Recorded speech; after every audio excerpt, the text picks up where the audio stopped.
Thank you, Kevin. Thanks for the intro. Um, my name's John Freeborn. This is How Not to Apply for a Design Job.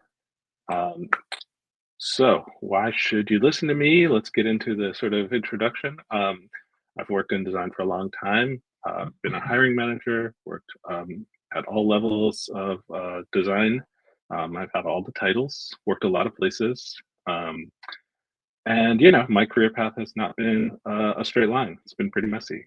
Um, I've made every possible mistake that you're going to see in this deck. Don't, this is not, a shaming, game here. I'm bringing all of my personal experience to the table. I've had a few wins. I've worked at some great places. So hopefully some of this experience can help you all. So let's get into it. So episode one, the grievous errors. Um, this is like the most obvious of all the mistakes, but shockingly, I see this all the time. You have to include a link to your portfolio. Um, something. I need something to look at as a design manager. Um, it sounds a little silly to even put this at the beginning, but it happens all too often. Um, everybody is password protecting their portfolios these days. You have to include a password if you want me to look at your portfolio. Again, it's kind of a no-brainer, but you'd be surprised how often this happens. And this really just throws a wrench into the whole process. I have to go and ask if I'm really interested. And the chances of somebody else getting in front of me before you do, because I'm waiting on a password, just lowers your chance of success. This one, and the disclaimer is here. I've done this more than I care to admit. Applying for a role that you're unqualified for.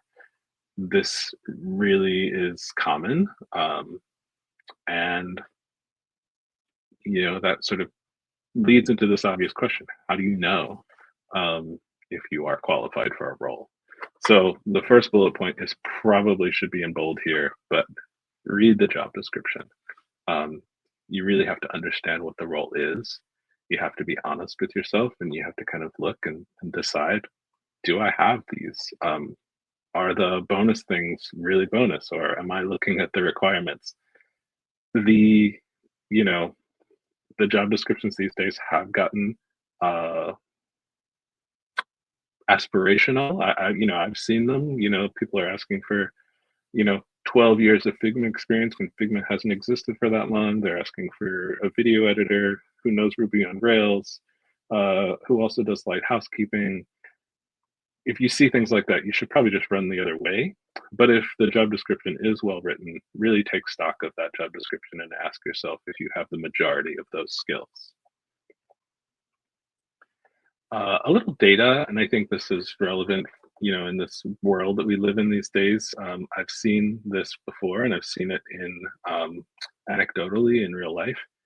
Women tend to apply for roles less often than men, especially if they don't feel like they meet the qualifications. They'll apply for a job if they meet 60% of the qualifications, where men will apply. I'm sorry. Women will apply 60% of the time, where men will apply 100% of the time. It's very odd that they, and I'm probably guilty of this as well, but job descriptions are really a wish list. They're sort of a dream. So do not cut yourself off from an opportunity because you don't meet every bullet point in that job description. Uh, you really should take it all into context. But I think it's relevant, and I hate to see people not going for something because of they didn't hit two bullet points that maybe weren't that well thought through when that job description was written. This is where it gets a little more interesting. So, um, I have had several situations where I had a live job posting, and someone reached out to me on LinkedIn, and they basically accused me. Hopefully, like luckily they did this not publicly, but they were was telling me in a LinkedIn message that I didn't review their portfolio, and that I should that I, wasn't being professional. Um, I think it's just an interesting thing to, approach someone that way and question their professionalism without any facts. A second situation that happened, also again, thankfully not public, a candidate reached out to me on LinkedIn, accused me of that I didn't know my own job description and that they were totally qualified and that I, made a bad decision. Um, you can feel that way. I've felt that way at times. I'm not suggesting that you shouldn't stand up for yourself, but you should take into account what kind of reaction or outcome do you want from an interaction like that. The design world is very small.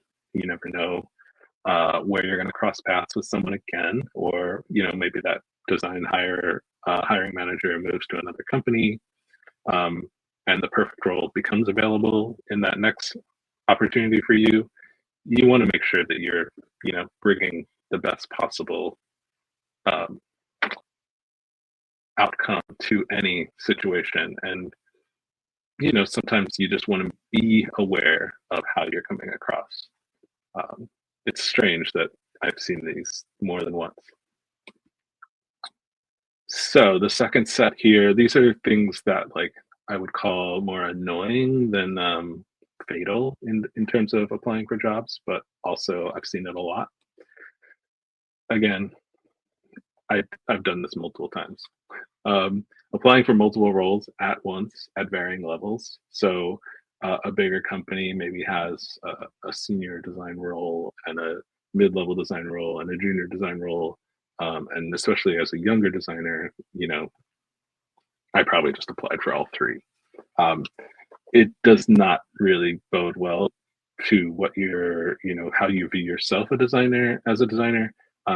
It gives the company kind of a strange input as far as like you don't know where you are in the hierarchy. So yeah, it's just one of those things that I've seen often. No cover letter. And then over the years, I've come to decide I I don't need a cover letter. Just show me what you do. Don't tell me. Uh, I'm sure different hiring managers have a very different point of view on this, so do not take this as like gospel. Um, but the reality is, as a design manager, I have very little time to review your applications. If your portfolio isn't good, the cover letter is not changing my mind. Um, if the portfolio is good, or I have some questions, maybe a cover letter gives me some context, but it's not, really changing my decision. This is something I did for a really long time, showing every single project you've ever done in your portfolio. It's really hard as a design manager, hiring manager, to look at a portfolio with 40 projects. You don't know where to start. My assumption is your best projects are probably at the top, but there's no guarantee of that. I also might just be visually interested in some random thing, and maybe that's not your best work. So you really want to take into account the time that a project or that a design manager has in hiring.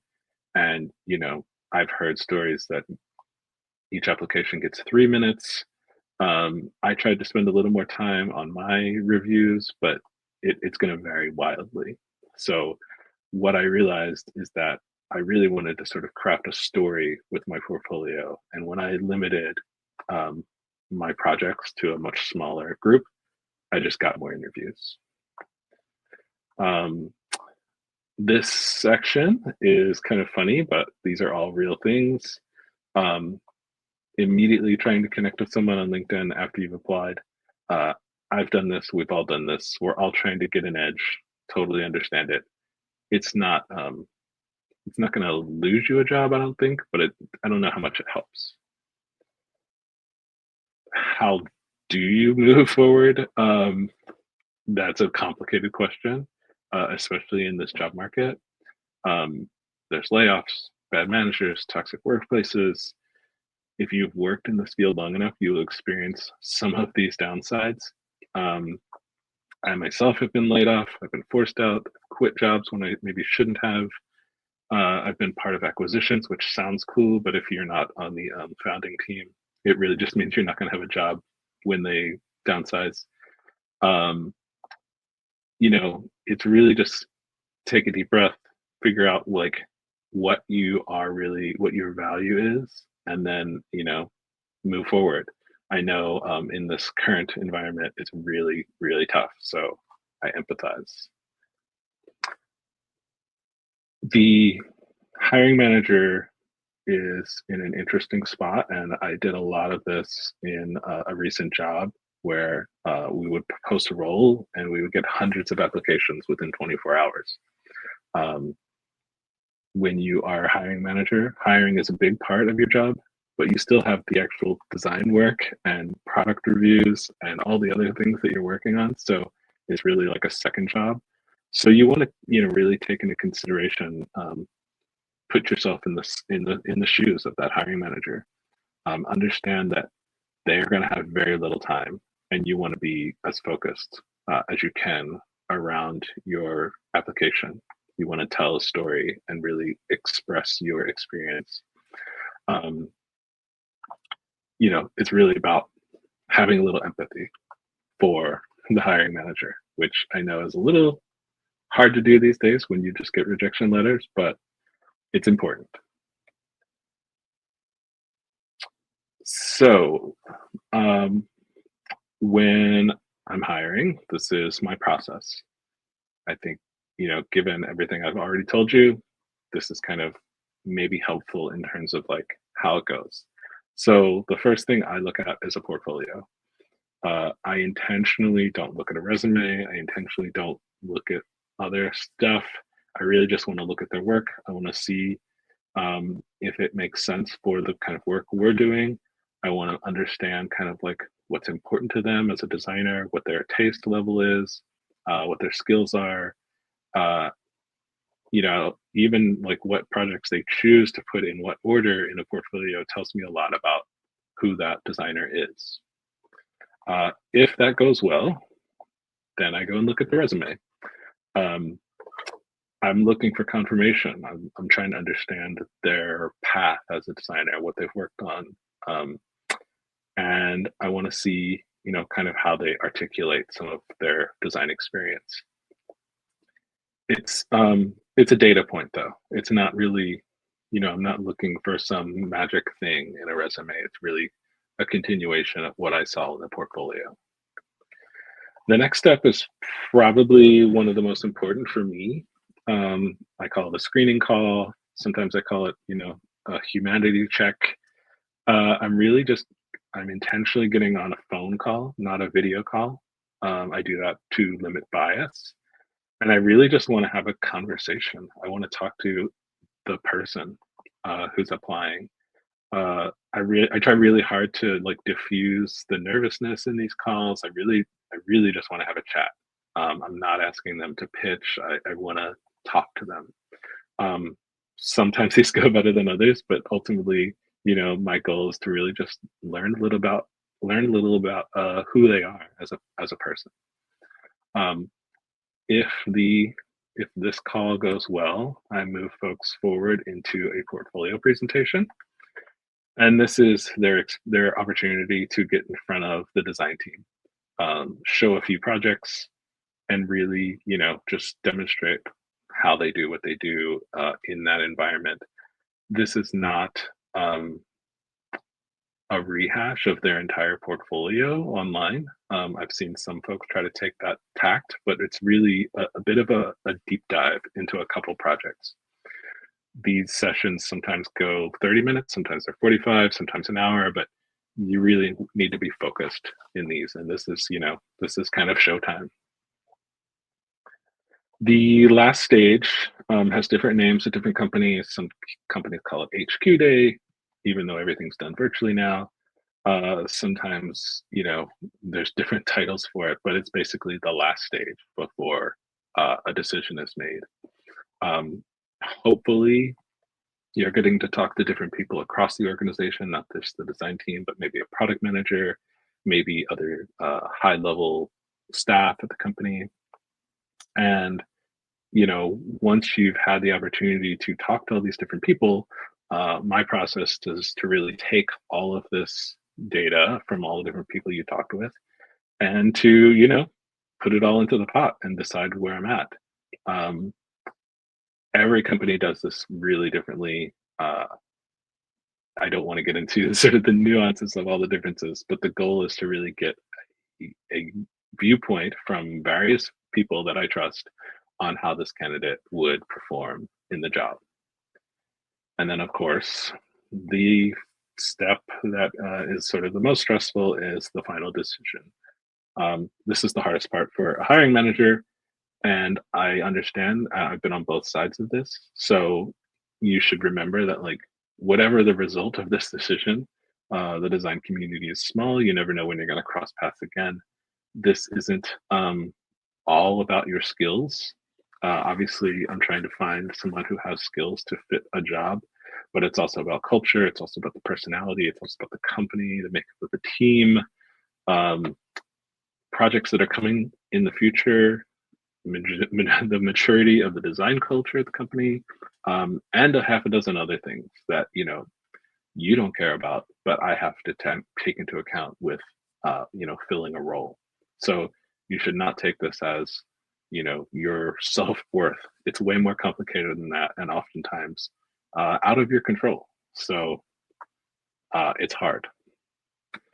So what have we learned here? Um, please include a portfolio and a password.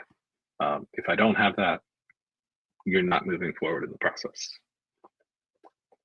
Apply for roles that match your experience. Be realistic, and apply for things that are a good match. Don't attack the gatekeeper. Please don't do things like I described. I know we're all just trying to find a good job, hire good designers, take care of people. So it doesn't help. Tell me a story. As a hiring manager, I am a human being. Human beings are wired for stories. So, help me remember you. Tell me something. Don't show me a barrage of things that I will forget. And the last piece, and this comes back to my comment about empathy before, but the hiring manager experience is really important. And if you are a designer of any stripe, or especially a designer in the UX field, you understand user flows, you understand personas. Bring some of that to your hiring process. They are in a very unique situation with a lot of stress, so help them help you. And the last piece, I'm going to jump into Q&A. Hopefully there's some questions. While I do Q&A, I do have a few other slides because I've worked with a lot of smart people in my years, and I asked a few of them to kind of weigh in on, things that they do in their hiring process. So that's about it. Excellent. Thank you very much, John. I guess it's a very topical one because everybody's asking Yes. about jobs right now and how they can stand out. I might just start there. And if anybody has any questions, please do write them in, because I know we got a few comments and questions on the last talk, so please keep that up. But I'm going to start off with the first one, because you mentioned about how important the portfolio is, but you also mentioned don't show me everything. So Yes. do you have any guidelines for people? Because it can be hard when you're putting together your portfolio on what aspects you're trying to highlight. So is there any guidance that you can give people on what they should keep and what not necessarily as important? Yeah, I think the thing that I look for is I want to find projects that have kind of a deep level of complexity, and that really, I think, and this is one of the hardest things, is I want real world experience. So usually when you're working on a big project at work, you have your sort of path, you have your process mapped out in your head, We all know what the double diamond is. I've seen it in way too many portfolios. But the more interesting stuff is when things go wrong and how you adapt to those situations. And I think this comes back to sort of the storytelling piece is, you really want to build case studies or projects that that show that journey, that tell an interesting story. And in an ideal world, those stories end in impact, and you can show some data around that. I understand that's really hard given like maybe where you were sitting, what opportunities you might have had. But I think if you can find, let's say, 4 case studies, projects that you feel really strongly about, those would be the kind of things that I'm looking for as a hiring managers. I don't want to see some cookie cutter thing that may be beautiful but doesn't really get into like how you actually do real design work. Does that answer the question? Is that helpful? Yeah, no, I love the impact approach as well, and kind of what was the underlying problem, because maybe it's not the prettiest solution. Maybe you're B2B and it's a lot of data on screen, but that's what was needed for Right. that use case. The other one on the portfolio, how much should a person share on how much they did as well? Because I've seen so many portfolios, and my first question is, well, this is a big product. You didn't do everything. So I'd love to kind of know what exactly was your role and where did you fit in this? So what's your advice on that?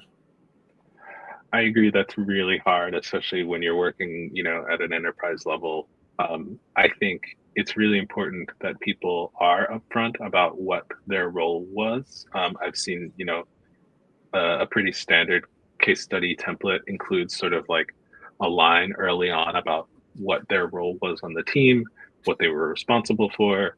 And I think the thing that I'm looking for as a hiring manager, you make that statement about, okay, here's what my role was. You're telling the story and you're showing me where you had impact along the way.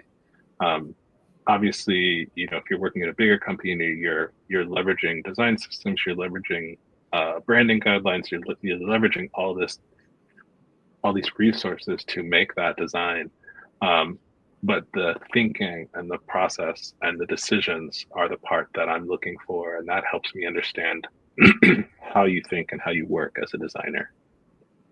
So would you advocate for kind of putting in a few more iterations rather than just, here's the problem, here's the solution? I love seeing iterations. I love seeing like what wasn't chosen and why. I think those are often more interesting than the actual like final result. Yeah. Brilliant. I'm going to jump to the other one because you mentioned don't chase up straight away on LinkedIn. You were saying it's not necessarily a negative, but it can be distracting. But as you said, and I've seen this as well, when we put up a job posting, it's instantly hundreds of applications. So it's very hard. Like, how do you try to step out or stand out from the crowd? Or do you have any suggestions on what people can do? I do think reaching out on LinkedIn or other networks isn't like the wrong thing to do if you have sort of a legitimate, honest sort of question. I think I've done this in the past. If a hiring manager posts something, I will generally go down the path of applying, and then you can do a follow-up without sort of just being like, I think it's how you approach the follow-up. It's not just like, hey, look at me, I need your attention. It's engaging with them contextually. Maybe it's a deeper question about the job description. Maybe it's a question about the company. I think there's other ways to reach out too, of maybe using your network to talk to other designers who work at the company, not necessarily the hiring manager. I think there's ways of sort of finding an angle without necessarily going straight to sort of the gatekeeper for that attention. So I fully understand, and I fully have done that. The LinkedIn reach out, but I do think it's the how, not the that you're doing it. It's really coming with um, some empathy and with some sort of like, I understand the problem here, and let me ask a question that's actually meaningful. Great. There's two examples that I thought I would share, just that I saw really good. Somebody reached out on my network and asked somebody else to contact me and give me a live reference. So unprompted, somebody from my network said, "This person's great. You should check them out." I thought that was good. Yeah. And the second one that somebody did was they were looking for a job, so they had time, and they said, "Look, I'll come in and I'll work for 1 week with your team. I'm that excited to work on this. I know that's the best way that I can show." So that kind of put them to the top of the pile. I know it's not everybody's taste to give out free labor, but it was just something to try and get them to the top of the queue. They'd been looking for months and decided they had to take drastic action. So that worked for them. I have done that as well. If a colleague knows that I have a connection on LinkedIn, I will actually reach out on the candidate's behalf, which is another way of going about it, which also feels a little more helpful than sort of self-aggrandizing. Brilliant. Yeah, and I guess the last question that I have is around the final interview. So your kind of HQ day. What are you trying to get across? Do you have advice? Is it you're trying to show agency, likability? Because at this point, it's less probably around the skill sets and more around the personality. Yeah, it's definitely, there's some personality at the HQ day. You're going to be in meetings with people who you've never had any contact with in HQ day. So there's a lot of variables. And I think it's really about being sort of like open, and it's there's this sort of age-old thing of like you're interviewing them too, and that's a real thing. So you really want to be super aware of like what those conversations look like. The way I try to run an HQ day is I want it to feel as much like the real job as possible. So what I'm looking for in those conversations is like, are they going to bring value? Are they going to be someone who's a collaborator? Are they going to be someone who listens and takes things in, as well as like is helpful and part of the team. I'm generally not looking for someone to come in and kind of like blow my mind at that point. If I bring them to that stage, I have a pretty high confidence that they will be good at the job, that they have the skills for the job. So at that point, it's really like we're checking for all the other stuff. I've already decided as the hiring manager that they are close and they are skilled. So yeah, it is a lot of the intangibles at that point. Brilliant. Well, that actually brings us to time. So I just want to thank you once again, John, for sharing. And I hope everybody out there enjoyed it as much as I did.